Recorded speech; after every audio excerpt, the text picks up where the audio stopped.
같은 시기에 미국에서도 다른 방식의 회춘 수술이 성행하고 있었습니다. 일명 스타이나우 회춘 수술이라고 하는데요. 회춘 수술이 미국 전역에 퍼지다. 젊음을 추구하는 많은 사람들. 현재 전국적으로 사용되는 슈타이나흐 수술법. 효과는 여전히 토론 중. 일부 외과 의사의 보고에 따르면 노쇠함이 사라졌다고 함. 네, 20세기 초 오스트리아의 생리학자 오이겐 스타이나우는 이제 노화의 원인으로 남성 호르몬의 결핍을 주목을 했습니다. 그래서 이제 스타이나우는 정자와 성 호르몬을 생성하는 고환의 역할을 성 호르몬에게만 집중시킬 수는 없을까 고민을 했습니다. 이때 이제 스타이나우는 정자의 배출을 막는다면 고환이 성 호르몬을 더 활발하게 생성해서 회춘 효과가 나타날 수 있을 거라고 생각하게 되는 것입니다. 그래서 이제 스타이나우의 회춘 수술은 사실 현재까지도 이용되고 있는데요. 어떤 수술일까요? 정관 네. 수술. 네, 맞습니다. 이제 국소 마취 후에 정관을 자른 다음에 이제 다른 양쪽을 묶었습니다. 이렇게 정관을 묶으면은 정자를 이동하는 길이 끊겨서 더 이상 정자가 이제 밖으로 배출되지 않게 됩니다. 교수님, 근데 저런 정관 수술이 젊어지게 하는 거랑 관련이 있는 거예요? 스타이나우는 이제 그렇다고 생각을 했고요. 이 수술이 정말로 이제 회춘에 효과가 있었는지 한번 사진으로 한번 보시겠습니다. 와.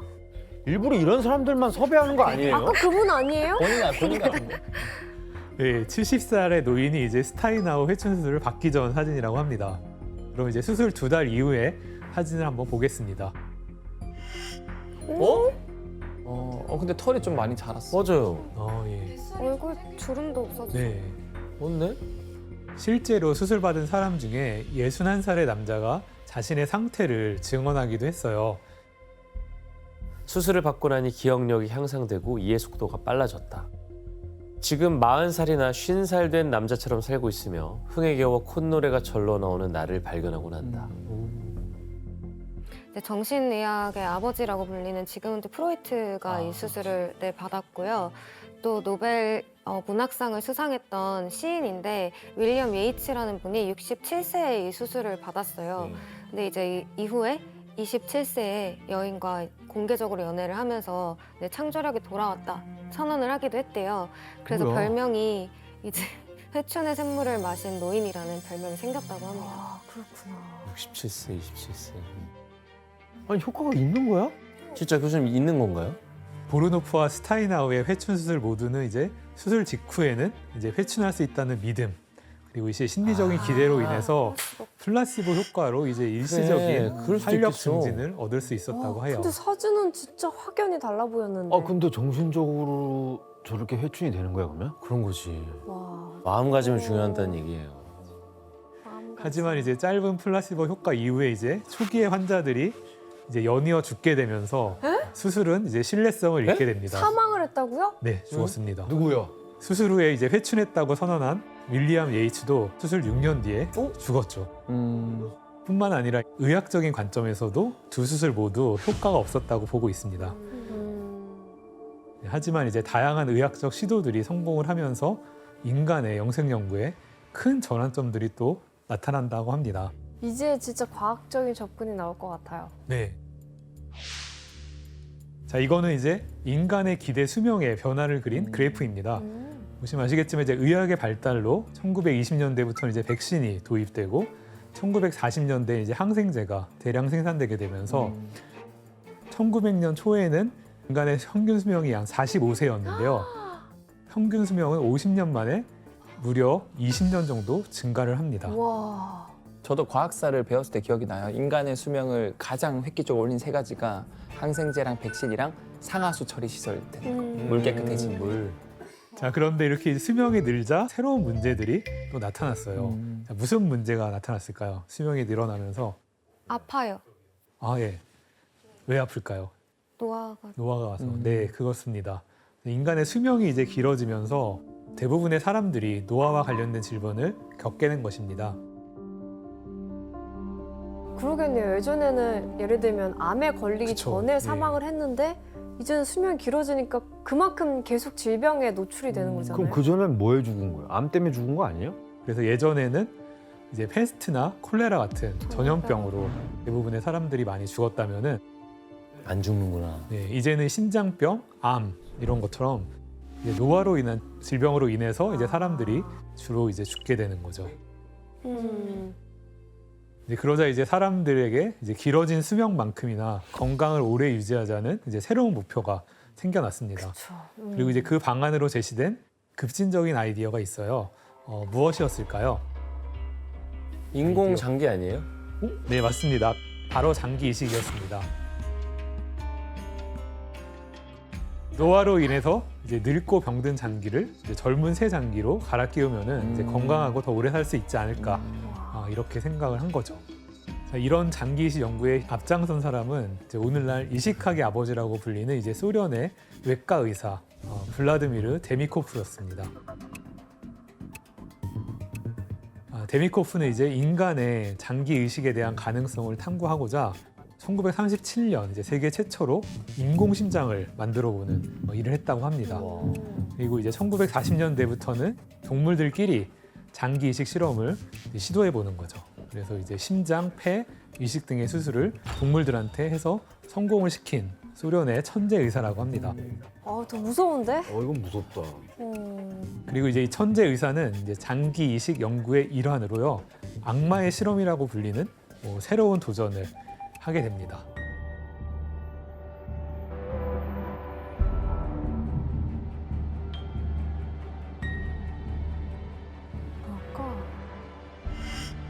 심지어 실험이야? 데미코프는 이제 손상된 장기를 이제 어떻게 이제 어디까지 대체할 수 있는지 알아보기 위해서 머리 이식의 가능성을 실험한 것이라고 합니다. 그래서 이제 앞다리가 달린 작은 개의 머리를 큰 개에 이식시켜서 이제 머리가 2개 달린 개 수십 마리를 이제 만든 거죠.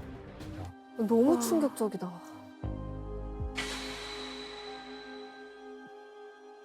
사실은 이 블라디미르 데미코프의 실험 자체가 우리가 지금 봐도 굉장히 좀 잔인하고 비윤리적이잖아요. 네. 결과적으로 봤을 때는 이게 연장선으로 장기 이식의 발전을 도움이 준 것도 없지 않아 있긴 하지만 그럼에도 불구하고 이거는 너무 비윤리적이다. 그래서 굉장히 많은 비난을 받았습니다. 그랬을 것 같아. 진짜 끔찍해. 아유. 자, 그런데 이제 아이러니하게도 그 머리 이식 수술은 이후 이제 장기 이식을 할 때 이식 기술과 면역 억제 연구, 신경 연결의 한계를 이해하는 데 중요한 밑거름이 되기도 했다고 합니다. 그리고 이제 지난 5월 그 머리 이식의 가능성이 또 한 번 제기가 됩니다. 과연 무슨 일인지 영상으로 볼까요? 지난 5월? 아니 그러면 나 이거 가능하다고 봤거든요. 근데 그죠? 근데 아니, 조건이 동물도 안 됐는데. 까다롭지 않을까? 뭐냐면 뭐 신체 조건도 되게 비슷해야 되고 뭐 혈액형도 같아야 되고 뭐 나는 계속 조건이 면역 많을 거부 텐데. 반응이 있을 것 같은데. 네, 그러게요. 머리 이식 수술이 성공하려면 이제 얘기하신 것처럼 이제 머리를 자르고 뭐 접합을 또 해야 되고 그 과정에서 이제 무수히 많은 신경들이 이제 손상되지도 않아야 되고 그래서 뇌 손상에 이르지 않도록 이제 산소나 혈액 공급도 원활해야 되고 진짜 어려운 그리고 수술이다. 또 아까 얘기하신 것처럼 다른 신체끼리의 결합이기 때문에 이제 면역 거부 반응도 이제 넘어서야 하는데 현재 기술로는 한계가 있다고 합니다. 그쵸, 아직 안 될 것 같아. 그냥 딱 보면서 느낀 건 그냥 인간 같지가 않아. 인간이 이제 그냥 뭐 물체 그냥 기계처럼 느껴지는데 이런 수술들이 교수님 대체 왜 필요할까요? 네. 이런 수술들을 시도하는 이유가 이제 기본적으로 신체의 한계를 넘어설 수 있기 때문이라고 합니다. 만약 몸은 살아있지만 뇌가 죽은 뇌사 환자와 몸은 죽어가지만 정신이 멀쩡한 말기 암 환자가 있다고 생각을 해보면요. 두 사람 모두 온전히 생활을 할 수 없는 상황이잖아요. 건강한 뇌가 있는 암 환자의 머리와 뇌사 환자의 살아있는 몸을 하나로 결합하면 혹시 건강한 사람으로 만들 수 있지 않을까, 이런 아이디어인 것 같습니다. 네, 이런 가설은 아직은 가설이지만 젊은 뇌사 환자와 이제 노인의 머리를 바꾸어서 노인의 생명을 연장하여 뭐 영생을 가능하게 할다는 그런 기대를 가지고 있다고 해요. 교수님 머리 이식 수술이 가능하다고 해도요. 그럼 그 머리를 어디서 구한다는 얘기예요? 네, 머리 이식 수술이라는 것은 이제 결국 한 사람을 살리기 위해서 이제 다른 사람을 죽일 수밖에 없기 때문에요. 그렇기 때문에 이제 머리를 구하는 게 어려운 건 둘째치고 이제 커다란 윤리적인 문제가 있는 것이죠. 근데 저게 이게 되면은 건강한 사람도 잡아다가 할 거 아니야. 그러니까 이거 윤리적으로 허용될 수가 없겠네요. 네, 그래서 머리 이식 수술에 대한 가능성은 희소하다고 볼 수 있습니다. 그런데 이제 다른 장기 역시도 기증자를 구하는 일에 뭐 쉽지는 않죠,고요. 네. 그래서 장기 이식에 대한 새로운 도전이 이루어지는데요. 바로 장기 복제입니다.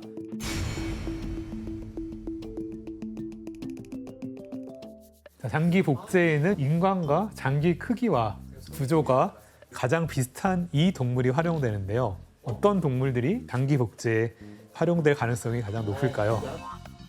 활용될 가능성이 가장 높을까요? 나도 본 거 같은데. 양보하겠습니다. 에이, 저도 알아요. 모르시잖아요. 바로 맞춰요? 혜정 씨한테 기회 주죠. 혜성이도 알겠죠. 제가 아는데. 저 헷갈리는데 왜냐면- 해보시죠. 이거는 음식집만 가도 다 붙여놔가지고 대충 보여요. 그래요? 그래요? 그럼 지원 씨가 한번 답을 알려주시죠. 해보시죠. 소 아니에요, 소? 지원 씨, 오답입니다. 아니야? 정답 네, 규현 씨. 돼지입니다. 돼지입니다. 예, 규현 씨, 정답입니다. 네, 사람과 이제 장기 크기와 구조가 이제 가장 비슷해서 이제 대체 장기로 사용되는 동물은 이제 바로 돼지입니다. 네, 돼지는 또 다태동물이라서요, 장기의 대량 생산이 가능하고 또 임신 기간도 인간의 이제 3분의 1밖에 안 되기 때문에 인간에 비해서 빠르게 장기를 얻어낼 수 있다고 합니다. 게다가 이제 오래전부터 인간에게 식용으로 사용됐기 때문에 이제 장기 적출에 대한 윤리적인 논란도 약한 편입니다. 그렇구나. 돼지는 또 우리가 이미 먹고 있어서. 하지만 이제 문제는 좀 남아 있는데요. 인간과 돼지가 이제 종이 다르기 때문에 장기를 이식했을 경우에 네. 면역 거부 반응이 일어날 수밖에 없습니다. 그래서 이제 필요한 기술이 바로 이제 유전자 가위 기술입니다. 엑소쌤, 유전자 가위 어떤 기술이죠? 이제 유전자 가위 기술이 뭐냐면 우리 몸에 돌연변이가 생긴 DNA를 싹둑 잘라서 올바른 DNA를 넣어줄 수 있어요. 그럼 쉽게 생각하면 돼지도 우리 몸에 거부 반응을 일으키는 유전자가 있다면 그걸 잘라내고 사람 유전자를 넣어줄 수 있어요. 근데 이게 윤리적인 문제가 될 수 있는 게 뭐 스파이더맨을 만들 수도 있고 헐크를 만들 수 있고 그러니까 이게 다 금지가 됐지만 특정 유전 질환에 대해서만 이제 적용이 가능하게끔 하고 있고. 유전병들에 대해서. 스파이더맨의 오프닝 장면이잖아요. 맞아요. DNA가 막 그거 정확합니다. 네. 이야. 어떤 부분이 하나 딱 들어오는 거. 그런데 최근에는 이제 돼지를 활용해서 새로운 방식으로 장기 복제법을 연구하고 있다고 합니다. 바로 돼지의 장기를 이제 그대로 사용하는 것이 아니라요, 돼지에게서 인간의 장기를 얻는 방법이에요. 돼지 몸에서 인간의 장기를 키워내요. 네네, 맞아요. 어떻게? 바로 돼지의 몸 안에서 이제 인간의 장기를 성장시키는 방법인데요. 돼지의 정자와 난자가 만나서 생긴 수정란에 유전자 가위 기술로 특정 장기 발달에 꼭 필요한 유전자를 제거를 하는 거죠. 그다음에 이제 그 수정란에 인간의 줄기세포를 주입하는 방식입니다. 줄기세포는 아시다시피 이렇게 어떤 장기나 조직으로도 변할 수 있는 세포잖아요. 그래서 이제 필요한 장기로 자랄 수가 있습니다. 이후 이 수정란은 이제 배아가 됩니다. 그리고 이 배아를 돼지에게 이식을 하면은 이 돼지 배아는 이 특정 장기만 사람 세포로 구성된 채로 대리모 돼지 몸 안에서 자라게 되는 거죠. 아. 참 고마운 동물이네, 돼지는. 네, 이런 실험 과정을 거쳐가지고 이제 2023년 이제 중국의 광저우에서 돼지의 몸에서 이제 사람의 신장을 길러내는데 성공했다고 합니다. 네, 자, 사진은 한 25일에서 28일 정도 된 돼지의 배아입니다. 그리고 네모 부분이 바로 사람의 신장이라고 볼 수 있는 것이죠. 와. 이 신장의 한 50에서 60%가 인간 세포로 대부분 구성되어 있고요. 나머지 부분은 돼지 세포로 이루어져 있다고 합니다. 그러면 그 이종 면역 거부 반응이 확실히 덜 하겠네요. 네. 그래서 이제 돼지 체내에서는 이게 면역의 거부 반응이 일어나지 않고 체내에서는 잘 자라고 있다고 합니다. 하지만 이제 이 방법은 이제 생명윤리에 어긋날 뿐더러 이제 인간과 동물의 경계가 모호해진다는 문제가 있어요. 그렇죠. 네. 그다음에 이제 또 돼지 바이러스가 인간에게로 이제 옮겨갈 가능성도 있잖아요. 그래서 새로운 질병이 발생할 가능성도 있다고 합니다. 때문에 이제 상용화에 또 한 번의 논란의 여지가 남아있다고 볼 수 있습니다. 박쥐한테서 코로나가 왔듯이 네, 그럴 수 맞습니다. 있겠네. 이처럼 인간은 수명 연장의 길을 이제 개척해 나가고 있습니다. 자, 그런데 이제 노화에 관련된 연구가 이제 크게 진일보하는 사건이 일어나게 됩니다. 1980년대 호주의 과학자 엘리자베스 블랙번이라는 사람이 노화의 비밀을 풀 열쇠를 발견했습니다. 이후 시간이 흐르면서 더욱더 큰 가치를 인정받아서 2009년에 엘리자베스 블랙번이 노벨 생리학상까지 수상하게 됩니다. 뭐야? 그건 바로 이제 텔로미어라는 건데요.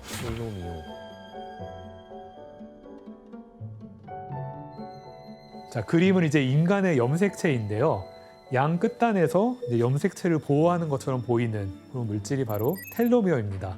자, 인간의 세포 하나에는 이런 텔로미어가 수십 개가 존재를 하고요. 세포가 성장하거나 재생할 때 텔로미어가 손상되면서 짧아지게 된다고 합니다. 자, 이 과정을 이제 여러 번 거치면서 텔로미어의 길이가 이제 많이 줄어들게 되면요, 염색체의 안전성이 붕괴가 돼서 세포는 더 이상 분열하지 못하고 이제 늙어서 죽게 되는 거죠. 자, 그럼 피부나 재생 세포들이 재생하지 못해서 이제 여기에 인간 역시 늙게 되는 거고요. 이 말은 곧 이제 텔로미어의 길이가 줄어들지 않고 보호할 수 있다면은 노화를 막을 수 있는 것은 아닌지 뭐 이런 생각을 하게 된 거죠. 엑소 선생님, 이 세포는 몇 번까지 이게 뭐 분열이 가능합니까? 예전에 이 세포 생물학자들이 예상하기로는 무한히 분열할 줄 알았는데 네. 한 세포는 50에서 60번 분열하면 세포가 늙어버린다. 그래서 이런 헤이플릭 한계라는 용어도 있어요. 혹시 그러면 늙지 않으려면 이 텔로미어의 길이가 짧아지는 거를 어떻게든 막아야겠어요. 네, 규현 씨 예측이 정확합니다.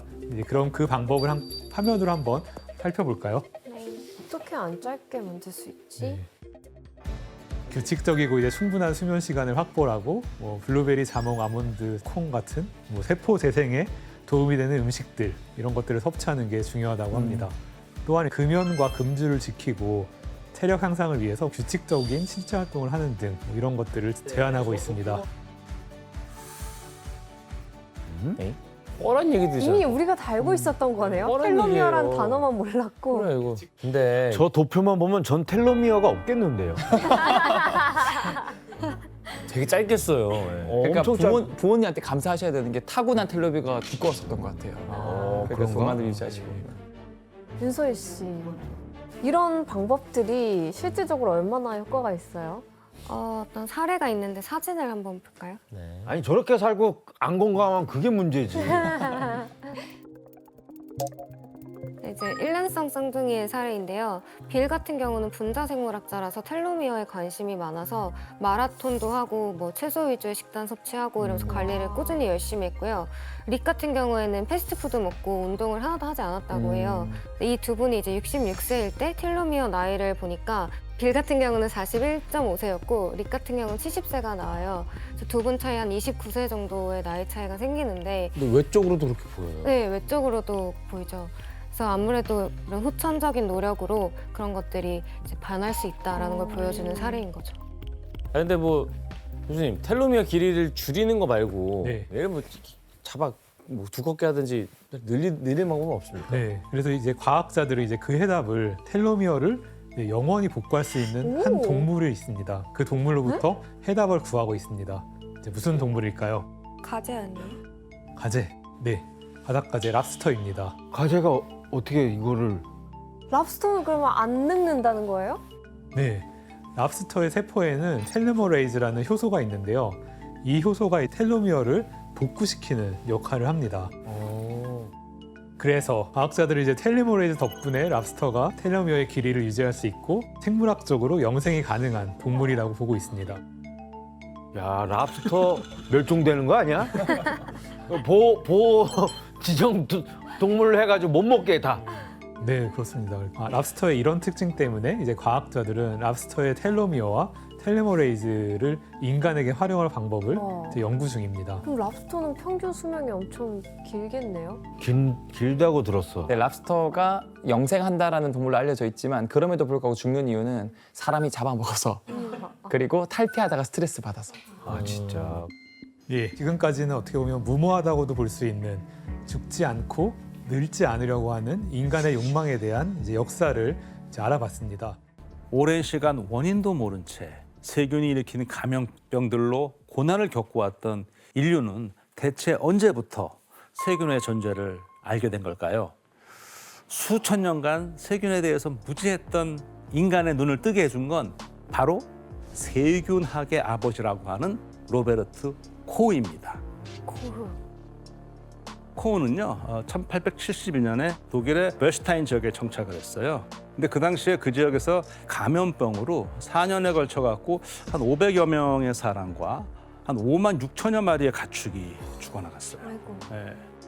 그래서 이제 코흐가 먼저 그 아내가 선물해준 현미경으로 환자 진료보다가 시간 남을 때마다 열심히 이걸 관찰을 했는데, 이 병에 걸려준 가축에는 막대 모양의 그런 입자들이 보이는 거예요.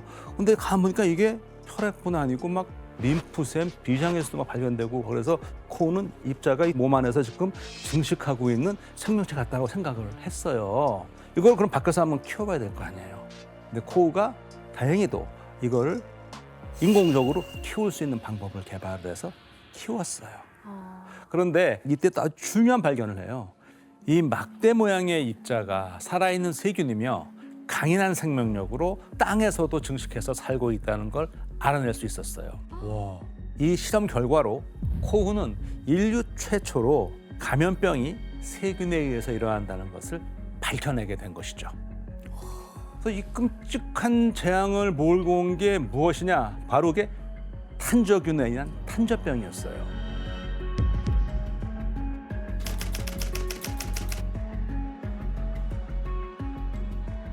탄저균은 이렇게 이제 막대 모양의 이런 세균인데요. 탄저병은 처음 그렇게 익숙하지 않은데? 탄저균. 탄저라는 뜻은요, 탄이 수탄자예요. 저는 이 등창이라는 뜻이니까 수처럼 검은 부스러미라는 뜻이에요. 탔다고? 예, 탄저균에 감염되면 이 피부에 이 젓갈색 돌기가 먼저 생겨요. 그러다가 이 돌기가 이제 물집이 형성이 되고, 이 물집이 터지면서 딱지가 이제 검어지고 거의 막 부어지고 심각해지면 이제 결국 사망에 이르게 되는 그런 병이죠. 와, 세다. 그래서 이 코흐가 이 일련의 실험을 통해서요, 1876년에 탄저균이 탄저병을 일으킨다는 이걸 밝혀낸 다음에요, 이어서 1882년에는 결핵균, 2년 뒤인 1884년에는 콜레라균 등을 차례로 이것들이 이런 병의 원인균인 걸 다 밝혀내요. 그럼 이제 미신적인 게 진짜 많이 사라지겠네요. 그렇죠. 그래서 코흐는 그 공로로 노벨 생리의학상을 받았습니다. 코흐의 이런 발견 이후로요, 세균학 분야는 이제 엄청나게 발전을 하게 됩니다. 거기에서 드디어 20세기 최고의 발명품이라고 불리는 치료제를 손에 넣게 됩니다. 여기에는 또 결정적인 계기가 되는 사건이 있었어요. 바로 1차 세계대전입니다. 1차 세계대전 당시에요, 전쟁으로 인한 군인 사망자만 한 900만 명에 달았어요. 근데 이 군인들이 사망한 가장 큰 원인은요, 뭐였을 것 같으세요? 감염? 예, 맞아요. 그 상처를 통한 감염이었어요. 사람들이 많이 죽어나가는데 직접적인 전상이 아니고요, 경상이라도 그 상처를 통한 폐혈증으로 더 사망했습니다. 이런 현실을 안타까워한 인물이 있었어요. 바로 영국의 의사이자 미생물학자인 알렉산더 플레밍입니다. 당시 군부대에서 일하던 그는 감염으로 많은 군인이 죽어가는 것을 보고 큰 무력감을 느꼈습니다. 이에 1918년 전쟁이 끝나자 알렉산더 플레밍은 영국 런던 한 병원에 있는 자신의 실험실로 돌아와서요, 세균성 감염에 대한 치료법 연구를 시작합니다. 그리고 나서 1928년에 플레밍은 이 황색 포도상 균을 키우고 있었어요. 황색 포도상 많이 들어보셨을 텐데요. 우리 피부에도 있고, 코 속에도 있고, 피부 염증, 식중독도 일으키는 그런 세균이거든요. 네. 이걸 키우다가 이제 이렇게 놔두고 휴가를 갔다 왔는데, 이 황색 포도상 구균이 자라고 있는 배양 그 접시에 곰팡이가 폈어요. 곰팡이? 근데 이렇게 봤더니 곰팡이 주변에는 세균이 없는 거예요. 요것들이 다 지금 황색 포도상 균이 자라나고 있는 거거든요. 네. 여기 동글동글한 것들. 근데 여기에 곰팡이가 폈어요. 이 주변을 좀 보세요. 오, 깨끗해요. 네. 황색 포도상 균이 안 보이죠? 거기 없어요. 네. 안 붙네. 몸에 곰팡이를 길러야겠네. 플레밍은 이 배양 접시를 보고 딱 떠올렸어요. 아, 이 푸른 곰팡이가 황색 포도상 구균을 못 자라게 하는 죽이는 무언가를 내뿜고 있다라고 생각했던 것이죠. 그래서 푸른 곰팡이 이름이 이 학명이 페니실륨이거든요. 여기서 뽑은 물질이라고 그래서 이 이름에다가 페니실린이라는 이름을 붙였습니다. 이렇게 1928년 인류 최초로 세균 감염을 치료하는 항생제가 탄생하게 된 겁니다. 천재들이 있어. 이렇게. 곰팡이가 사람을 살렸네. 근데 개발된 페니실린은 뭐 어떤 식으로 사용된 거예요? 안타깝게도 페니실린 사용에는 한 가지 문제가 있었어요. 페니실린을 대량으로 생산할 수 있는 기술을 확보하지 못했던 거죠. 한 사람의 폐혈증을 치료할 수 있는 페니실린 양을 얻으려면은요, 2,000리터의 곰팡이 배양액이 필요했는데 와, 2,000리터요? 2,000리터를 키워서 거기서 추출해내야 한 사람을 이제 치료할 수 있는데 당시 페니실린이 얼마나 귀했냐면요, 한 숟가락 정도 되는 양을 가지고 미국 전체 공급량의 무려 절반을 채울 수 있었다고 합니다. 와, 그만큼 페니실린을 충분히 확보하기가 쉽지 않았다는 말이죠. 페니실린을 주사한 환자의 소변을 받아서 거기서 나오는 페니실린을 다 추출해서 재사용하는 방법으로 와. 부족함을 좀 충당했다고 근데 그럽니다. 그게 가능해요? 그거를 뭐 어떻게 오줌을 기록이 있습니다. 내 동료는 모든 환자의 소변을 모았습니다. 주사된 페니실린 중 거의 95%에 가까운 양이 소변으로 배출되었습니다. 소변을 담은 유리병을 뉴저지의 제약회사 실험실로 배달했습니다. 환자는 살아남았고 90세까지 살았습니다. 잘하셨네요. 오줌 실린이네. 오줌 실린. 무슨 실린? 소변 실린 주사로. 어떠세요? 페니실린을 주사하고 나면 투여하고 나면은요, 대략 한 4시간 정도 지나면 소변으로 이제 배출이 돼요. 그러니까 제약회사들은 그 소변을 모아다가 거기서 다시 페니실린을 청제해서 와. 다시 투여했던 것이죠. 아, 진짜 비싼 오줌이었네요. 페니실린 맞게 되면 연락할게요. 아 페니실린 공유하면 돼. 제가 먼저 맞을게요. 아니 내가 맞을 테니까. 제가 먼저 맞을게요. 필요하면 연락 주세요. 제가 싸드릴 테니까. 제가 먼저 맞을게요. 아, 진짜. 선생님 그러면 페니실린 대량 생산은 어떻게 가능했던 거예요? 그것도 이제 전쟁 덕분이었죠. 2차 세계 대전 때 이제 미국의 많은 젊은이들이 전쟁터에서 상처를 받잖아요. 네. 이런 사람들을 살릴 수 있는 게 페니실린이니까 정말 제약회사들이 이 페니실린을 더 만드는 거에 두 팔을 걷어붙였고 그 결과 이제 진주만 공격 열흘 후에 굴지의 제약회사들이 이제 페니실린 상용화를 성공시켰고요. 많은 사람들을 살릴 수 있게 됐죠. 근데 이제는 아까 같은 싸움 안 하셔도 되는 게 곰팡이를 이용해서 만들지 않고요. 이제는 그냥 만들 수 있습니다. 그럼 이제 네, 대량 생산이 요즘 가능해요. 기다렸다가 안 해도 되는 거예요? 네, 지금은 뭐 원하시면 할 수도 있을 거예요. 아니 그래도 혹시 모르게 전화해요. 그럴까요? 네. 이렇게 이 감염병 원인도 알았고요. 치료제도 이제는 얻었잖아요. 그러니까 이제는 우리가 이제 세균에 대한 감염병은 딱 제압할 수 있는 건 탄탄한 미끄럼을 이뤘죠. 마리키리가 논문 주제를 고민하던 이때 전 세계 과학계에서 핫한 주제로 떠오르고 있던 정체불명의 광선이 있었습니다. 이 광선은 사람들 몸을 통과하는 놀라운 현상을 보여줬는데요. 마리키리가 주목한 정체불명에서는 바로 X선, 즉 엑스레이였습니다.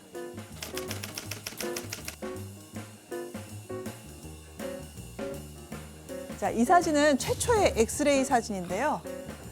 가운데 손가락이 왜 이렇게 두꺼운 거야? 반지 낀 거 아니에요? 아, 반지야? 당시 실험 대상이었던 과학자 렌트겐의 아내가 왼쪽 네 번째 손가락에 반지를 끼고 있어서 아 이쪽 손이. 그래서 반지까지 함께 찍힌 걸 이렇게 볼 수가 있겠죠. 당시까지만 해도 이 X선이 왜 발생하는지 이 이유를 알 수가 없어서 그래서 정체를 모른다. 그런 의미에서 X라고 하는 X선, 엑스레이라는 그런 이름을 붙였던 거죠. 몰라. 몰라서. 이노진 씨 이때 네. 사람의 몸을 뭔가 들여다볼 수 있는 광선이 최초로 발견됐으니까 막 난리 났겠네. 난리 났죠. 왜냐하면 1890년대 이 과학자들도 어느 물리화학적으로 뭐 정립될 건 다 정립돼 있다. 이래서 어떤 새로운 연구를 해야 되는 데서 막막했대요. 근데 렌트겐이 엑스선을 딱 발견하고 우와 진짜 얼마나 과학자들이 신났을지. 예. 또 의학적으로도 엑스선이 굉장히 큰 의미가 있던 게 뭐 총에 맞아서 뼈에 박힌 총알을 뭐 분간해내거나 팔을 접질렸는데 그 뼈를 맞추거나 하는데 워낙 또 큰 역할을 하다 보니까 그때 당시 수요가 굉장히 많았다고 합니다. 지금도 저걸 쓰는 거는 의학계밖에 없지 않아요, 근데? 그 짐 같은 거 안에 뭐가 들어있는지 공항 가시면 딱 사용을 하죠. 네. 검색대. 네. 검색 때도 이게 그렇구나. 자, 인류가 몰랐던 미지의 광선이 발견되자 전 세계가 여기에 굉장히 이제 열광을 하게 되죠. 그러자 엑스선처럼 아직 알려져 있지 않은 광선이 또 있지 않을까 하면 새로운 광선을 찾으려는 연구가 과학계에서 뜨겁게 진행되게 됩니다. 이때 맹렬하게 연구를 하던 물리학자 중에 한 명이 바로 베크렐이었습니다. 그는 실험을 하던 중에 어떤 물질에서 X선과는 다른 그 새로운 광선이 나오는 것을 이렇게 보게 되는데요. 자, 이 놀라운 물질은 바로 우라늄이었습니다. 우라늄.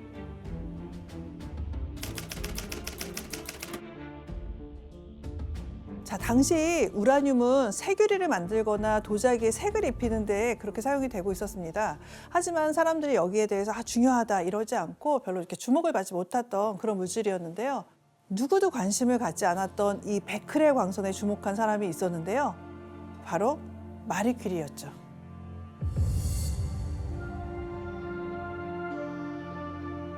그래서 마리 퀴리는 주변에 자발적으로 이렇게 에너지를 방출하는 특별한 광선이라는 그런 새로운 이름을 붙이기로 결심을 합니다. 그게 바로 우리가 알고 있는 방사선에 해당이 되죠. 주변으로 자연 방사되는 선이라는 뜻에 해당이 됩니다. 또 방사선을 내뿜을 수 있는 그런 특별한 성질을 두고 방사능이라는 이름을 붙이게 됩니다. 라디오 액티비티. 교수님 그럼 우리가 알고 있는 방사능, 방사선 이런 걸 처음으로 말을 만든 게 마리 퀴리였나요? 네, 맞습니다. 아주 중요한 사실인데요. 방사능이나 방사선이라는 말을 처음으로 만들어낸 사람이 바로 마리 퀴리입니다. 그래서 마리 퀴리를 방사능의 어머니라고 부르는 거죠. 그런데 마리 퀴리 발견은 여기서 끝이 아닙니다. 우라늄을 다량으로 포함한 피치블렌드라는 광석을 조사하다가 우라늄보다 더 강한 방사선을 내뿜는 물질이 있다는 걸 알게 됩니다. 그게 의미하는 거는 이 광석 안에 또 다른 강력한 방사능을 내뿜는 그런 새로운 물질이 포함되어 있다는 그런 의미에 해당이 됐거든요. 만약에 이 세상에 알려지지 않은 이 새로운 물질을 발견해내면 엄청난 과학적 기록으로 그렇게 과학적인 업적으로 기록이 될 수 있는 상황이었습니다. 연구가 이렇게 전망이 굉장히 좋아지니까 이제 피에르 퀴리도 같이 연구에 뛰어들게 되고요. 동참했구나. 두 사람은 치열한 토론을 해가면서 그러면서 연구에 박차를 가하게 됩니다. 자, 이때 실험 방법이 거의 막노동에 가깝습니다. 왜냐하면 그 피치블렌드 광석 안에 그 몇 퍼센트 들어있을지 모르는 그 아주 극미량의 그런 물질을 추출하게 해야 되기 때문에 이게 그렇게 쉬운 일이 아니었습니다. 이 몸을 더 힘을 많이 쓰는 것 같아요. 네. 자, 이 과정이 얼마나 힘들었는지 마리 퀴리는 이 실험을 하다가 1년 만에 체중이 9kg이나 빠지게 됩니다. 교수님 이렇게 그러면 고생을 해서 뭐 얻은 결과로 뭔가 좋은 성과가 있었겠죠? 네, 마침내 광석에서 강한 방사능을 뿜어내는 화합물을 정제해내는 데 성공을 합니다. 고생해서 얻은 이 결과물 안에는 이전에 그 누구도 한 번도 본 적이 없었던 새로운 원소가 포함이 돼 있었던 거죠. 원소란 다른 물질과 섞이지 않은 가장 순수한 물질을 뜻하는 말입니다. 마리 퀴리는 이 원소에다가 자신의 조국 폴란드를 뜻하는 폴로늄이라는 이름을 붙이게 됩니다.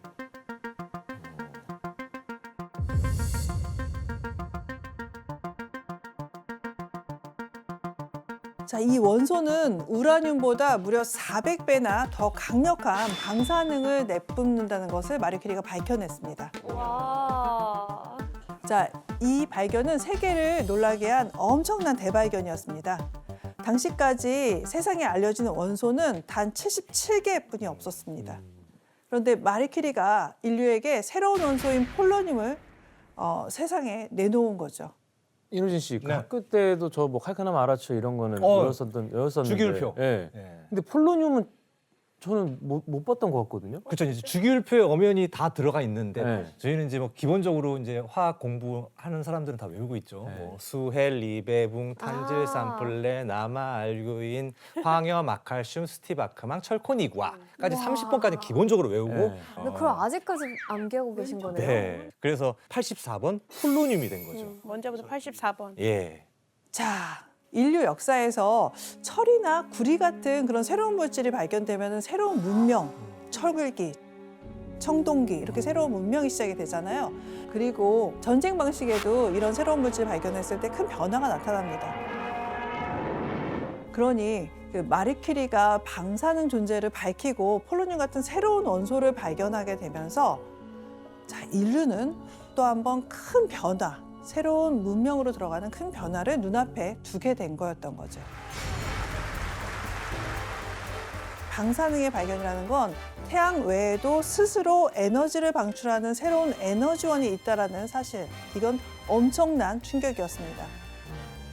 자, 그런데 이 마리 큐리의 발견은 약 50년이 지난 후에 세계사를 뒤흔들어 놓은 이것의 개발로 이어지게 됩니다.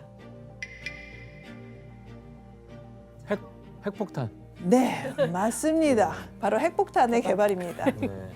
자, 마리 큐리 이후 과학자들은 앞다퉈서 새로운 방사능 원소가 있는가 방사성 원소 찾기에 들어가게 됐죠.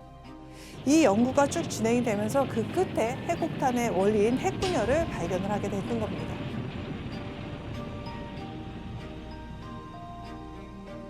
자, 그런 점에서 마리 큐리를 우리는 핵폭탄의 어머니까지는 아니고 할머니라고 부를 수 있을 것 같습니다. 저 오펜하이머 이전에 그러네. 네.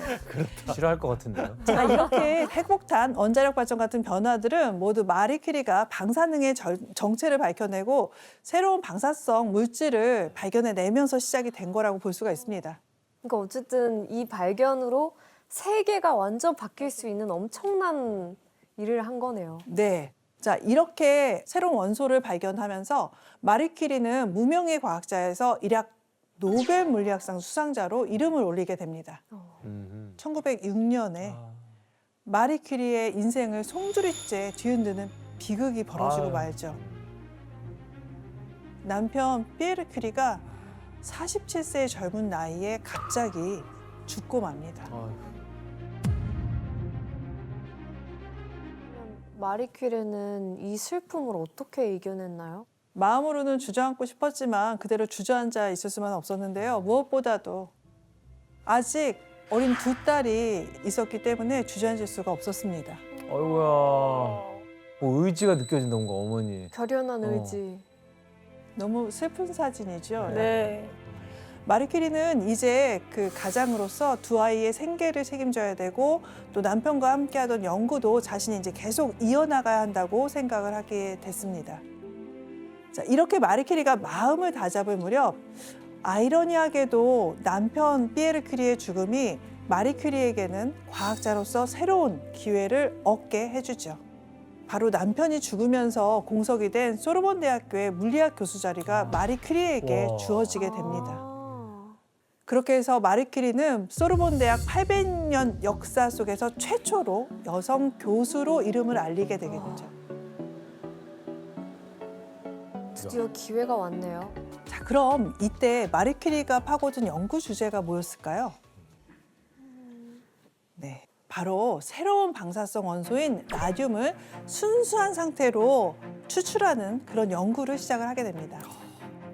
또 다른 추출.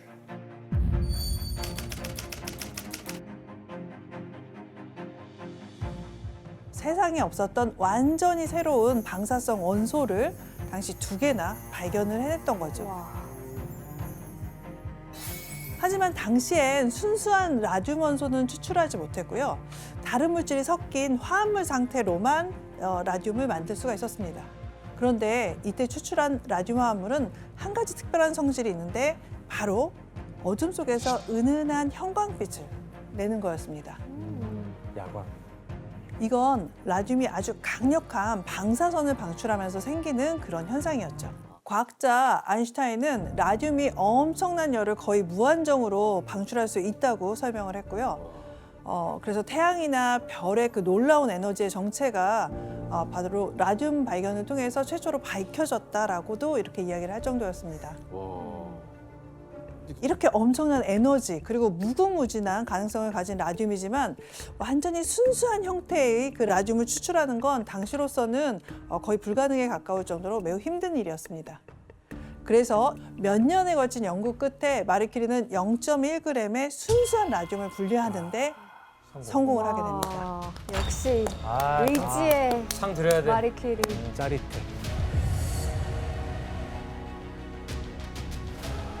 라듐 등장과 함께 전 세계 사람들이 이제 깜짝 놀라게 한 효과가 드러났는데요. 자, 대체 뭐였을까요? 에너지를 이렇게 방출하니까 뭔가 나쁜 세포들을 다 없애버릴 수 있는 힘을 갖고 있는. 네, 맞습니다. 바로 라듐이 암을 치료할 수 있다는 사실이 밝혀진 거죠. 아, 항암 치료에 쓰였어요? 네.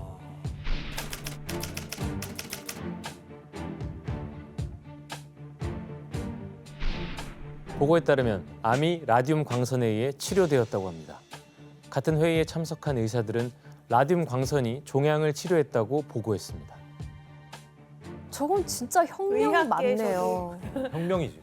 네. 지금도 쓸 거 아니에요. 지금 왜 암으로 왜 죽는 거예요? 현재 실제로 암에 걸리면 방사선 항암 치료를 받게 돼서 항암 치료로 암세포를 죽이는데 그 효과가 바로 라듐을 발견한 이때 처음 밝혀진 거죠. 와.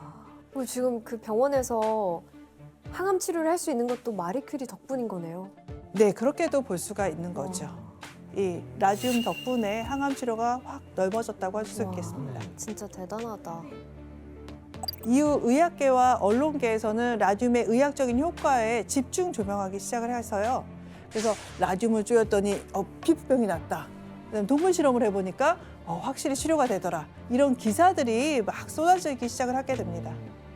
불치병이라고 생각했던 암을 치료하는 라듐이라면 다른 병들도 치료할 수 있을 거라고 그렇게 강하게 믿음을 갖게 되고 전 세계에서 정말 라듐 열풍이, 라듐 광풍이 불게 됩니다. 그리고 희석시킨 라듐 화합물이 공장에서 만들어지면서 상상할 수 있는 그 대부분의 제품에 라듐 화합물들이 사용이 되게 되는데요. 자, 어디에 쓰였는지 한번 당시의 광고를 한번 볼까요? 화장품이야? 라듐앤 라디아. 화장품이네. 종류별로 다. 맞습니다. 바로 라듐이 들어간 화장품 광고인데요. 그래서 젊은 여성들은 문자 그대로 이렇게 환한 미소를 만들겠다고 그 라듐 제품을 직접 자신의 치아 그리고 입술에 바르기까지 했습니다. 이 라듐이 들어가면 선생님 이게 방사선을 내뿜는 거잖아요. 이게 위험성을 그냥 아예 전혀 몰랐으니까 사람들이 먹기도 하고 그랬던 거죠. 네. 지금이야 뭐 강한 방사능이 인체에 위험하다는 게 상식적으로 잘 알려져 있는 상태고 또 체르노빌 원전 폭발, 그다음에 후쿠시마 원전 사건 이런 게 언론 통해서 방사능 위험성이 무섭게 각인이 되기도 했었죠. 근데 당시에는 방사능이라는 말이 막 처음 만들어지고 막 연구가 시작되던 초창기여서요. 그래서 사람들은 강한 방사능을 가진 라듐이 얼마나 위험한지 인식을 하지 못했습니다. 퀴리 부인도 몰랐는데 뭐. 그치. 네. 본인도.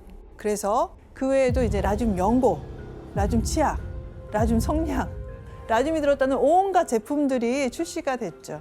와. 심지어 미국에서는 라듐을 이렇게 발라서 형광빛 나는 옷을 입고서 그 라듐 쇼를 하겠다라고 하는 그런 사람이 나오기도 했습니다. 와, 그럼 모든 제품을 다 썼네. 맞습니다. 당시에는 라듐만 들어갔다 하면은 모든 날개 돋친 듯 팔려나갔습니다. 와.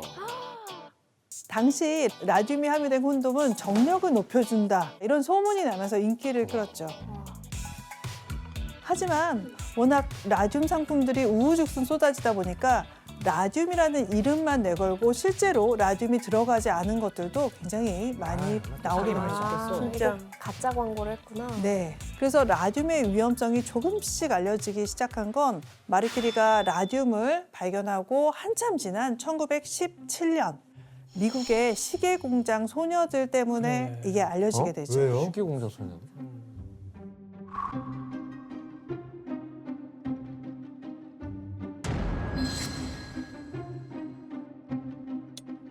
당시에 깜깜한 밤중에도 시계를 잘 볼 수 있도록 시계 바늘과 야광시계. 자판에 야광시계. 형광빛을 내는 라듐 페인트를 칠했습니다. 어. 시계 공장에서는 임금이 낮은 소녀들을 주로 이제 고용을 했었는데요. 소녀들은 작은 시계판에다가 라듐이 섞인 이제 페인트를 정교하게 칠하기 위해서 라듐 페인트를 붓에 묻힌 다음에 입에 넣고 이렇게 뾰족하게 해가지고서 이렇게 다듬어가지고서 이렇게 색칠했던 거죠. 그 과정에서 라듐이 지속적으로 몸에 축적될 수밖에 없었고요. 그래서 이후 공장에서 일한 소녀들은 방사능에 픽복당해서 끔찍한 고통에 시달리게 됩니다. 자, 당시 그 소녀들의 사진을 한번 보실까요?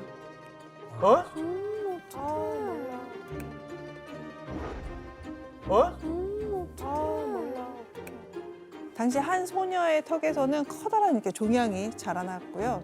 아유. 또 한 소녀는 무릎에서 거대한 암이 생겨서 다리를 쓰지 못하게 됐습니다. 너무 마음 아파. 이렇게 된다고요? 픽폭되면? 네. 시계 공장에서 이런 일들이 연달아 터지고 법정 투쟁까지 이어졌지만 실제로 그 재판 결과는 너무 늦게 나왔고 사람들은 라듐이 얼마나 위험한지 그 유해성에 대해서는 계속 반신반의하면서 지내고 있었죠. 회사에서 인정도 안 하려고 그랬을 거예요. 자기 회사에서도 인정을 안 했고요. 그렇지 암을 치료한다는 성질인데 그러니까. 저렇게 암이 생길 거라는 한순간에 건 말이 그냥 안 되니까. 망하니까. 맞습니다. 그러다가 1930년대에 벌어진 또 다른 사건이 세상 사람들한테 큰 충격을 안겨주게 되죠. 미국의 에벤 바이어스라는 한 사업가의 사례였는데요. 이 사람은 어느 날 이제 부상을 당해서 치료약으로 라듐 생수를 처방을 받았습니다. 네. 그래서 그 라듐 생수를 이후 무려 4년간이나 매일매일 마셨다고 하는데요. 자, 이런 얼굴에 사람이 어떻게 됐을지 애프터. 한번 사진으로 확인해 보시죠. 어떡해. 아니 저 지경 될 때까지 마셨다고? 말도 안 돼.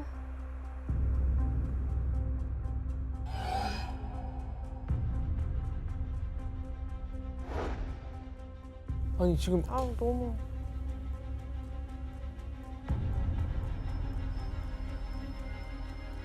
뭐가 어떻게 된 거지 이게? 아우 어떡해. 턱이 날라갔네. 그러니까 제가 알기로는 그 아까 주기율표에서 얘기했듯이 그 라듐이 칼슘족에 있어요. 그럼 뼈에 영향을 많이 주는 그 족 원소들이거든요. 그래서 라듐이 특히 뼈에 더 치명적인 괴사를 일으키거나 뼈를 삭게 하고 구멍 뚫리게 하고 이래서 저런 그러니까 칼슘 대신 몸에 그게 그 축적되는. 축적이 되는 거죠. 어우 어떡하냐. 네. 이 사람은 턱뼈에 암이 걸려서 결국 뼈가 아예 이제 부스러져 버린 건데요. 그래서 엄청난 고통 속에 결국 죽었다고 합니다. 나중에는 그 시신에서조차도 어마어마한 양의 방사능이 방출이 돼서 결국 이렇게 나부를 봉해서 묻을 수밖에 없었다고 하죠. 아이작 뉴턴이 태어나기 100년 전부터 이어져 온 그 천체의 움직임에 대한 논쟁과 관련해서 그 답답함을 느끼게 되는데요. 고대 그리스 시대부터 사람들은 이제 우리가 머무는 지구가 우주의 중심이라고 그렇게 생각을 하고 있었습니다.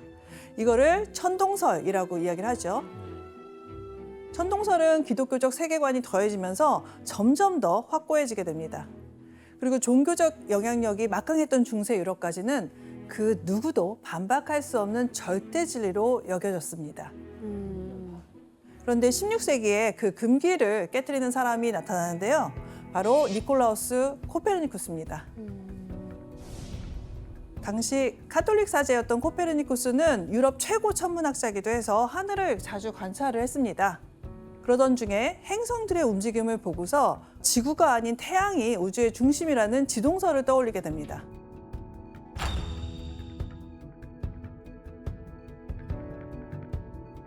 자, 이 그림이 바로 코페르니쿠스가 새롭게 그린 우주의 지도입니다. 그래서 코페르니쿠스 지도에서는 태양이 보시다시피 가장 중심에 있고, 그리고 그 지구가 수성과 금성에 이어서 세 번째로 태양 주변을 돌고 있습니다. 야, 저 어떻게 그렸대? 이걸 본 것도 아닐 거 아니야. 네. 교수님, 그러면 지동설은 그 기독교적인 세계관을 정면으로 반대하는 내용이네요? 네. 그래서 철저한 이단으로 치부되고 많은 핍박과 박해를 받게 됩니다. 여러분이 벌거벗은 세계사에서 배웠었던 그 갈릴레이에서도 지동설을 옹호했다가 종교 재판을 받게 됐는데요. 네. 그 때문에 당시 학자들이 천체 움직임에 대해서 의견을 내는 것은 굉장히 좀 조심스럽고 위험한 일이었습니다. 목숨 걸고 하는 거죠. 네. 이처럼 천체 움직임을 두고 과학과 기독교가 이렇게 첨예하게 갈등하던 분위기 속에서 당대 학자들이 가장 큰 관심을 가졌던 문제가 하나 있었는데, 과학으로 들이밀면 종교랑 제일 부딪힐 것 같아. 당시에는 달이 지구의 둘레를 돌고 있다. 이거는 이제 천동설이든 지동설이든 정설로 받아지고 있었습니다. 하지만 문제는 달이 어떻게 떨어지지도 않고 날아가지도 않고 계속 일정한 궤도를 돌 수 있느냐라고 하는 그런 질문을 하게 됐습니다. 내가 저 시대 살았으면 난 이거 안 믿었을 것 같아. 진짜. 그렇죠. 자, 어릴 때부터 자연현상을 관찰하던 아이작 뉴턴도 항상 달이 왜 지구 주변을 돌까 이렇게 그 원리에 대해서 고민하고 있었습니다. 그러던 어느 날 아이작 뉴턴에게 번뜩이는 아이디어를 가져다 준 사건이 발생하게 됩니다. 사과 떨어진 거예요? 그거 아니에요? 사과는 떨어지는데 왜 달은 안 떨어지는가? 와, 깜짝이야! 와, 깜짝이야! 야, 이씨, 와, 깜짝이야! 아니, 나뭐 뚝배기 떨어진 줄 알았어. 와 진짜 깜짝 놀랐어요. 이걸 누가 사과라고 봐. 야, 웬만한 이런 사과가 어딨어? 무슨 수박만한 사과를. 와. 아, 깜짝이야. 몰랐네. 네, 바로 정원에서 달을 관찰하고 있던 아이작 뉴턴은 뉴턴의 머리 위로 사과 한 개가 이렇게 떨어지게 됩니다. 그 아이작 뉴턴은 떨어지는 사과를 보고 기발한 생각을 떠올리게 됩니다. 사과를 지구로 떨어지게 하는 힘이 달도 날아가지 않고 지구 주위를 계속 돌 수 있게끔 붙들고 있는 거구나. 자, 뉴턴이 말한 사과를 지구로 잡아당기는 힘, 그게 뭘까요? 중력이죠. 네, 맞습니다. 바로 지구의 중력입니다. 중력이라는 그라비트라는 단어는 무거움을 뜻하는 라틴어의 그래비타스라는 그 단어에서 유래했습니다. 교수님, 달은 지구에서 굉장히 멀리 떨어져 있잖아요. 근데도 이 지구의 중력 영향을 받는 거예요? 네, 맞습니다. 지구 중력은 지금 달도 끌어당기고 있습니다. 그래서 달은 사실 이렇게 사과처럼 지구 쪽으로 계속 조금씩 이 힘 때문에 낙하하고 있다라고도 이야기를 할 수가 있는 셈이죠. 안 돼. 네. 자, 근데 왜 달은 지구에 닿지 않는 걸까요? 자, 아이작 뉴턴은 물체가 운동할 때 이제 여러 가지 법칙이 있다라고 설명을 했었는데요. 그 중에 한 가지 법칙이 바로 관성의 법칙입니다. 관성이라는 거는 외부에서 물체에 힘이 작용하지 않으면 물체가 원래의 속도 그리고 운동 방향을 계속 그대로 유지하려는 성질을 의미를 합니다. 아, 카트라이더의 트레이드 마크죠. 관성입니다. 네. 네, 맞습니다. 그러니까 달에도 아무런 힘이 작용하지 않으면 이 관성의 법칙에 따라서 달은 쭉 직선으로 휙 하고서는 날아가야 됩니다. 그런데 관성 운동 때문에 휙 하고 날아가야 되는 달을 지구에서 이렇게 당기는 힘, 중력과 달이 관성 운동을 하려고 하는 그 경향이 서로 균형을 이루면서 달은 완전 날아서 떠나지도 못하고 그렇다고 지구로 확 떨어지지도 못하고 그러면서 지구 주위를 이렇게 원에 가까운 형태로 돌게 되는 거죠. 엄청난. 엄청 네, 먼데 대단하다. 이런 생각을 했다는 게. 야, 근데 교수님, 이 뉴턴은 사과 하나 떨어지는 거 보고도 막 달이 지구를 도는 원리를 깨달은 거예요? 네, 맞습니다. 근데 여기서 멈추지 않고요. 아이작 뉴턴은 한 번 더 물리학의 터닝 포인트가 되는 생각을 발전시키게 됩니다. 바로 지구도 태양 주위를 원으로 계속 돌고 있다라는 그 생각까지 가게 된 거죠. 그러면 뉴턴은 지구가 태양의 주위를 도는 것도 태양에도 지구를 잡아당기는 힘이 있어가지고서 그런 것이 아닐까라고 생각을 이렇게 확장을 하게 됩니다. 네. 그래서 아이작 뉴턴은 이런 생각을 확장시켜서 자, 지구랑 태양 사이에서만 잡아당기는 힘이 있는 게 아니라 달을 비롯한 모든 천체에는 끌어당기는 힘, 인력이 있다고 주장을 하게 됩니다. 야.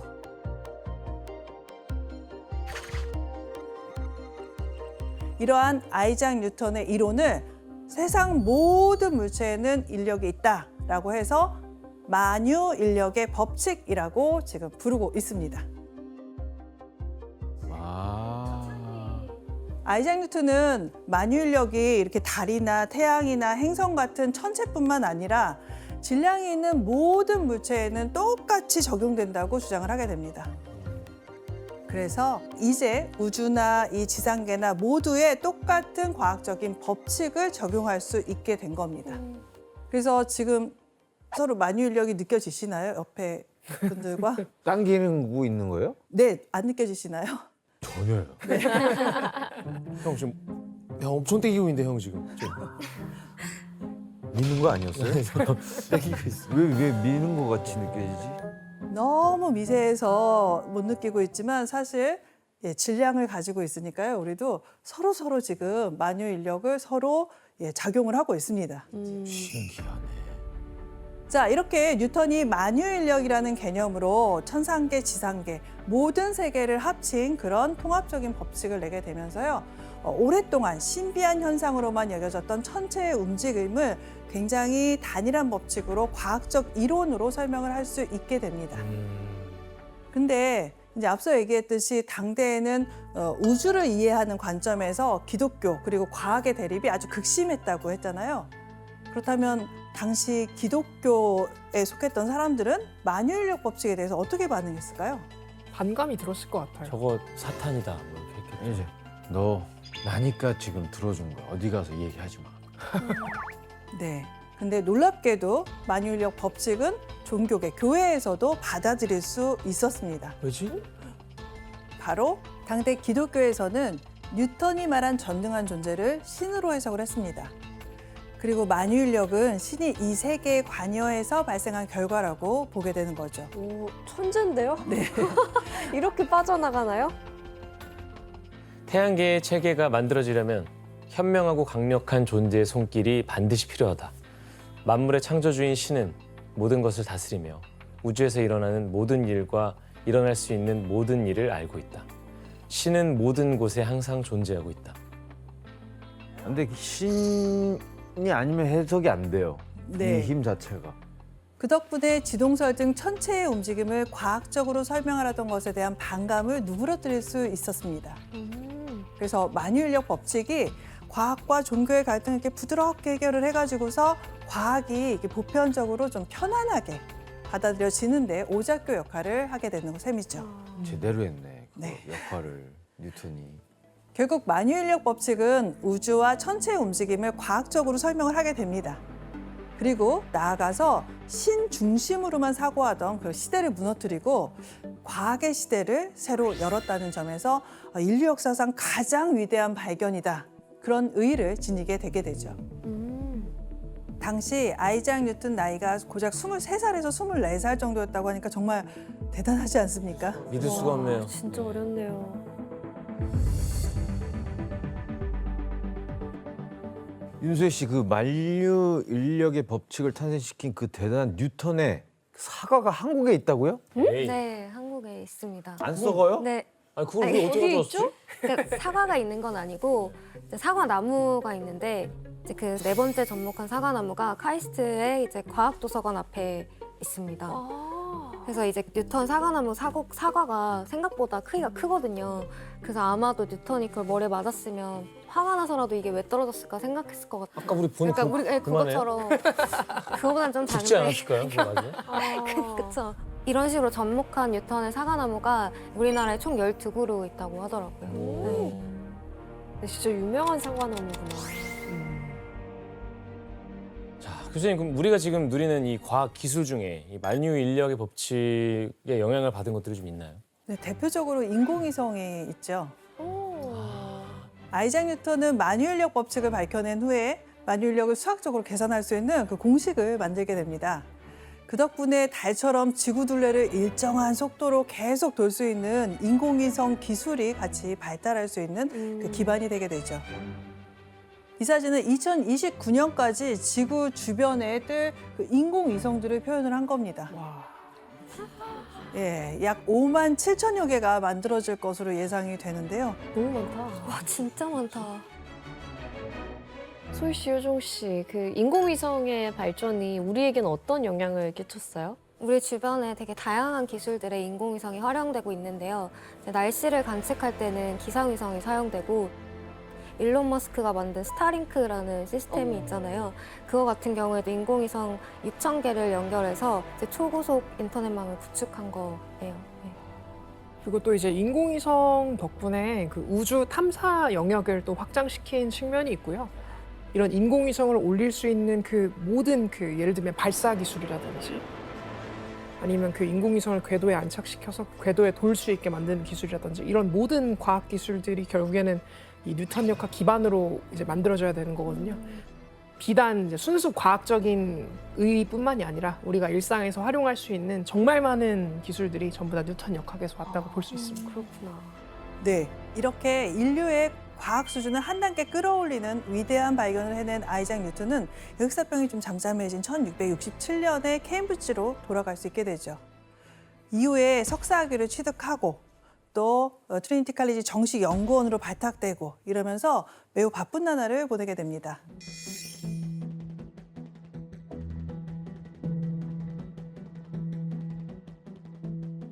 뭐가 망원경이에요? 자, 이 위와 아래 사진을 한번 비교해 보시면 초점이 안 맞네. 네, 예, 밑에 게 초점이 안 맞는 데다가 요 경계선을 보시면 막 파란 빛깔, 뭐 노란 빛깔, 빨간 빛깔 요 경계선에서 색도 약간 이렇게 막 보이잖아요.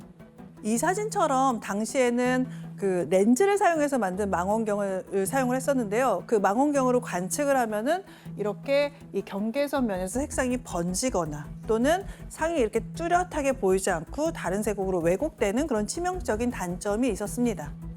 특히 영국의 왕립학회에서도 이 망원경 문제점을 개선하기 위해서 엄청난 노력을 기울이고 있는 그런 상황이었죠. 윤소희 씨가 왕립학회 어떤 곳인지 잘 알고 계시죠? 네, 영국의 왕립학회는 세계에서 가장 유서 깊은 과학학회고요. 1660년에 영국 국왕 찰스 2세가 왕립이라는 이름을 수여해서 만들어진 자타공인 영국 최고의 과학자들이 모였던 학회예요. 근데 이제 왕립학회는 빛에 관한 연구도 지원을 했었고 과학에 되게 관심이 많았어서 아마 그때 망원경을 더 개선시키는 데 관심을 갖지 않았나 합니다. 자, 아이작 뉴턴 이전의 학자들은 빛이 기본적으로 밝고 투명한 백색광, 그 백색광이 가장 기본적인 빛이라고 생각을 했었습니다. 그래서 우리가 보는 빨간색이나 뭐 노란색, 회색 같은 그런 다양한 색들은 백색광에 어두운 그림자가 섞여가지고서 이런 색깔이 나타난다고 그 당시에는 믿고 있었습니다. 그래서 뉴턴은 이런 설명에 의문을 가지고요. 그래서 빛에 대해 알아보기 위해서 다양한 실험을 시도했는데 자, 만약에 이런 문제가 주어진다면 어떤 실험을 하실 것 같으세요? 빛을 일단 내야겠죠? 빛을 봐야죠. 네, 어떻게 보실 거예요? 눈으로요. 눈으로. 네, 천재십니다. 네. 아이작 뉴턴이 바로 그렇게 했는데요. 실명하는 거 아니에요? 눈 괜찮아요? 네. 그렇게 오랫동안 이렇게 햇빛을 한참 바라보다가 눈을 돌려가지고서 이제 어두운 벽을 이렇게 바라보면은 이렇게 뭔가 잔상이 예 잔상이 남아서 이렇게 뭐 얼룩덜룩하면 무슨 원 같은 것들이 보이잖아요. 네. 그래서 여러 가지 색깔을 띤 원들이 이렇게 그 벽에 보이게 됐었죠. 그러다가 좀 지나면은 그 원들이 사라지고서는 이 시력이 제대로 회복이 되고 자 뉴턴은 이런 현상들을 관찰하면서 빛의 특성을 연구했는데요. 때로는 자칫 잘못하면 시력이 손상될 수도 있었지만 자신 궁금증이 풀릴 때까지 여러 차례 실험을 반복하면서 눈을 혹사하는 것도 감소했다고 하죠. 어떡해. 이렇게 수단과 방법을 가리지 않고 실험을 한 끝에 아이작 뉴턴은 그러니까 빛의 본성이 백색광이 아니라 몇 가지 색깔들, 우리가 흔히 얘기하는 빨주, 노초, 파남보 이 색깔들이 혼합되어서 백색으로 나타난다는 것, 그런 확신을 얻게 됩니다. 그리고 그 결과를 바탕으로 해서 이전의 문제점을 개선한 새로운 망원경을 만들게 되죠. 아이작 뉴턴이 만든 망원경의 가장 큰 차이점이 뭐였을까? 휴대가 간편한. 네, 맞습니다. 바로 기존 망원경보다 훨씬 크기가 이렇게 작아진 망원경을 만들 수가 있었습니다. 사진을 한번 보시죠. 자, 여기 왼쪽이 기존 망원경인데요. 그리고 오른쪽이 뉴턴이 만든 망원경에 해당합니다. 길이가 훨씬 짧아졌네요. 네, 맞습니다. 기존 망원경 중에서 약 한 1.8m 정도의 길이까지 할 정도로 그렇게 길게 망원경을 만들어야 됐습니다. 그런데 아이작 뉴턴이 만든 망원경은 렌즈 대신에 거울을 사용했기 때문에 겨우 15cm여도 기존 망원경보다 무려 40배 이상 확대해서 볼 수 있었다고 하죠. 교수님, 그러면 이 뉴턴이 새로 만든 망원경을 보고 이 학계의 반응은 어땠어요? 우선 왕립학회 회원들은 크게 기뻐하면서 찬사를 금치를 못했습니다. 또 당시 국왕이었던 찰스 2세 궁전으로 이제 직접 가져가서 왕의 앞에서 망원경을 시연해 보이기도 했죠. 이렇게 새로운 망원경을 만든 공로를 인정받아서 1672년에 아이작 뉴턴은 교수된 지 4년 만인 30세의 나이에 왕립학회 정회원이 되게 됩니다. 대단한 건가요? 혹시 그 정리하면 된다. 그 혜택이 뭐예요?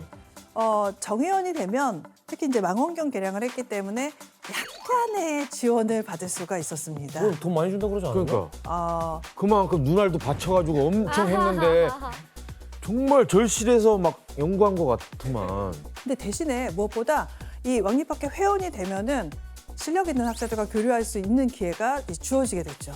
근데 교류 쉽게 못 하시는 분인데 괜찮나? 그러니까 사실은 이 기회가 너무나 귀한 기회였다고 할 수가 있습니다.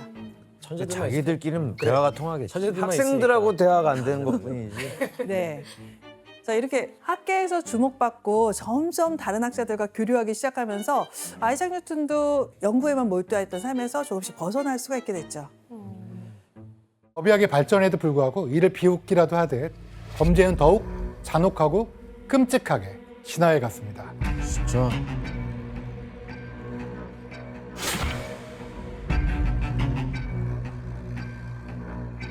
미제 사건을 해결할 혁신적인 방법이 등장하게 됩니다. 뭐지? 바로 1984년 유전학자 알렉 제프리스에 의해 탄생한 DNA 분석법입니다. 드디어 나왔나요? DNA.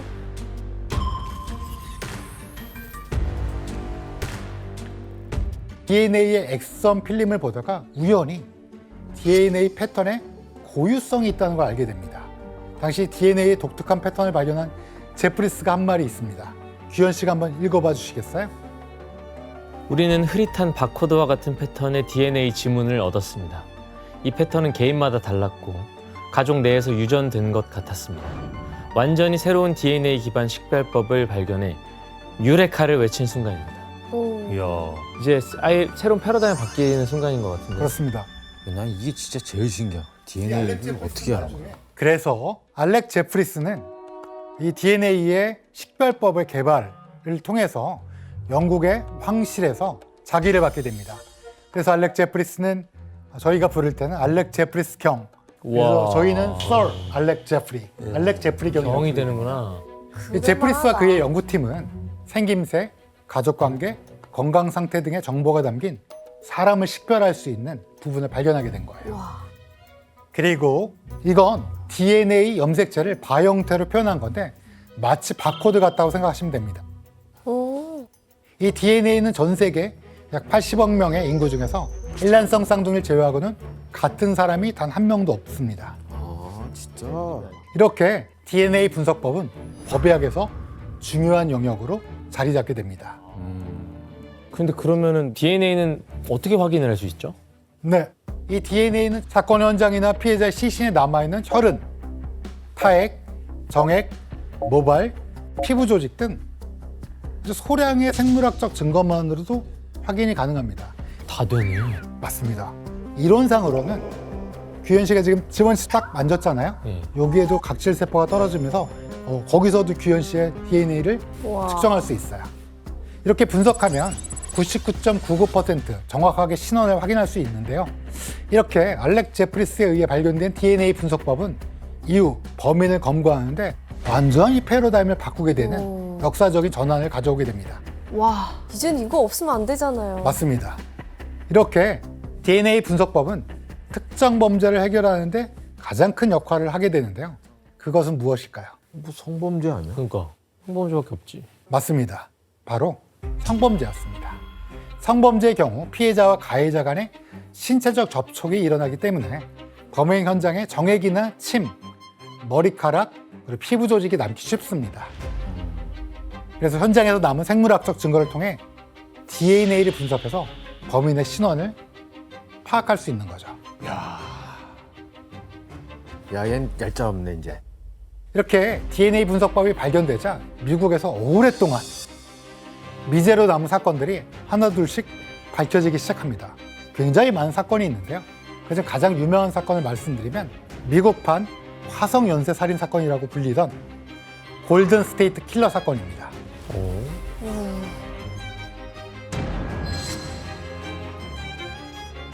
1973년부터 1986년까지 약 13년 동안 캘리포니아 일대에서 50여 명의 여성이 성폭행당한 사건으로 약 40년 동안 범인이 잡히지 않은 미제 사건이었어요. 40년 동안. 근데 40년 지나도 잡을 수 있어요? 왜냐하면 수 있죠. 경찰관 분들이 보관하고 있었던 거야. 그 모든 체액이 묻은 거를. 증거들을요. 네. 그러니까 그런데 지난 2018년 드디어 일명 골든 스테이트 킬러라 불리는 범인의 정체가 밝혀졌습니다. 조지프 제임스 드엔젤로. 그의 이름이었습니다. 경찰이니까 잡기 더 힘들었겠네요. 네, 맞아요. 저 지금 소름 돋았어요. 이게 사실 밝혀지게 된 건 재밌는 일화가 있는데요. 경찰들이 너무 잡고 싶었어요. 그러니까 이 DNA를 어디에 올렸는지 아세요? 이 범인의 DNA를? 왜 올리지? 바로 족보 사이트예요. 근데 또 올린 사람 중에 DNA 패턴이 비슷한 친척이 있는 거예요.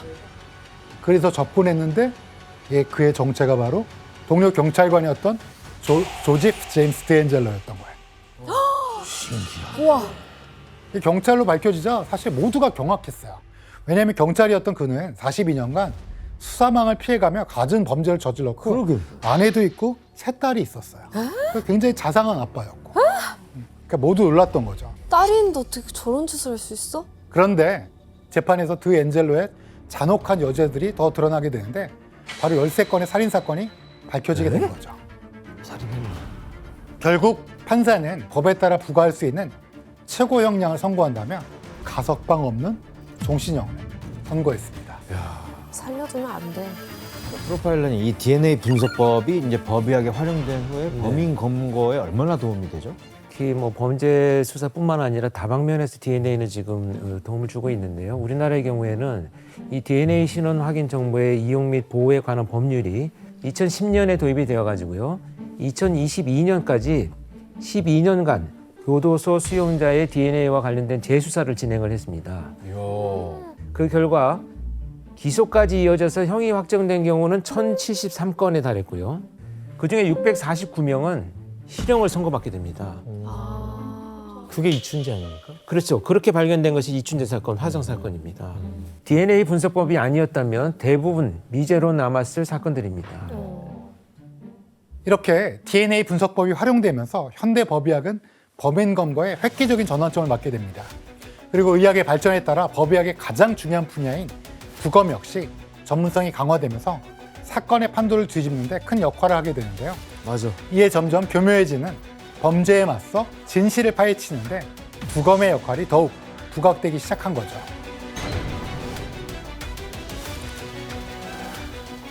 부검으로 인해 재조명된 사건 중 대표적인 것이 바로 2001년 미국에서 일어난 마이클 피터슨 사건이었습니다. 또 뭐야? 2001년 12월 9일 새벽 2시 40분 미국의 소설가 마이클 피터슨은 자택에서 아내 캐슬린이 계단에서 떨어져 있는 것을 발견하게 됩니다.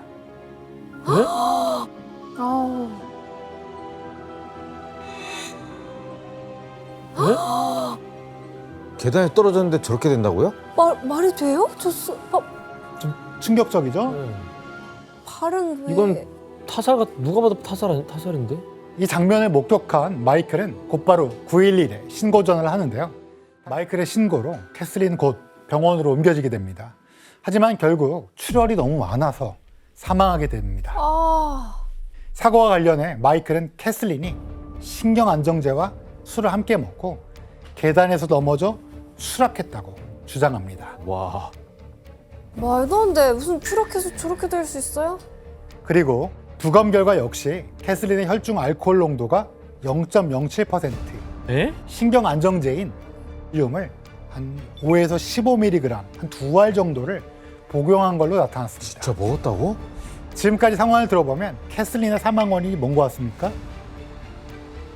그 남편 주장대로 일치하긴 하는데 아니 근데 혼자 굴러서 어떻게 저렇게 피가 나냐? 그러니까 뭐가 부러지거나 이래야지 저렇게 피가 난다. 발에도 막 피가.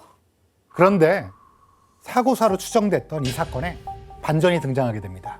당시 부검이었던 데보라 라디쉬가 사고사가 아닌 타살을 주장한 겁니다. 바로 캐서린의 머리에서 타살의 흔적이 발견된 겁니다.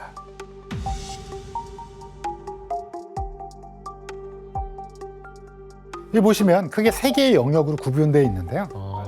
보시면 이렇게 약간 줄무늬처럼 그려져 있는 게 찢어진 상처예요. 이런 걸 저희는 열창이라고 하는데요.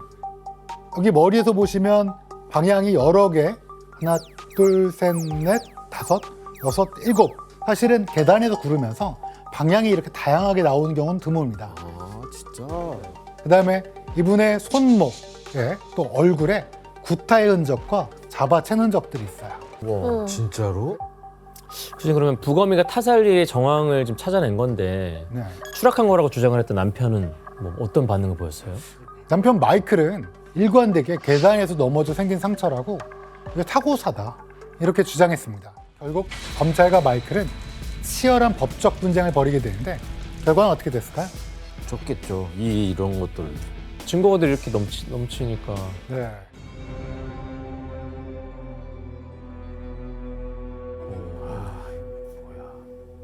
이 사건을 통해 사고사나 극단적 선택으로 위장될 수 있는 범죄 사건에서 부검이 매우 중요한 역할을 하는지 확인할 수 있었습니다. 그리고 부검이 중요하게 활용되는 분야가 또 있습니다. 범죄죠. 과연 뭘까요? 가정폭력? 비슷합니다. 아, 그게 살인 사건 아니에요? 살인 사건인데 그 중에서도 특히 아동 관련 사건을 들면 다들 분노하잖아요. 아, 짜증나죠. 네. 아이들은 보호자인 부모가 자신에게 부당한 폭력을 가하면 정서적으로 위축되어 저항하지 못하는 게 일반적이에요. 그지. 그렇죠. 그러다 보니까 아동학대로 인한 사망 사건이 적지 않게 발생하는데요. 온 국민을 분노케 했던 정인이 사건의 부검 결과 학대로 밝혀졌습니다. 아, 이건 좀 부검이는 지금까지 봤던 아동 학대 중 제일 심한 경우라고 밝혔습니다. 에? 야, 이거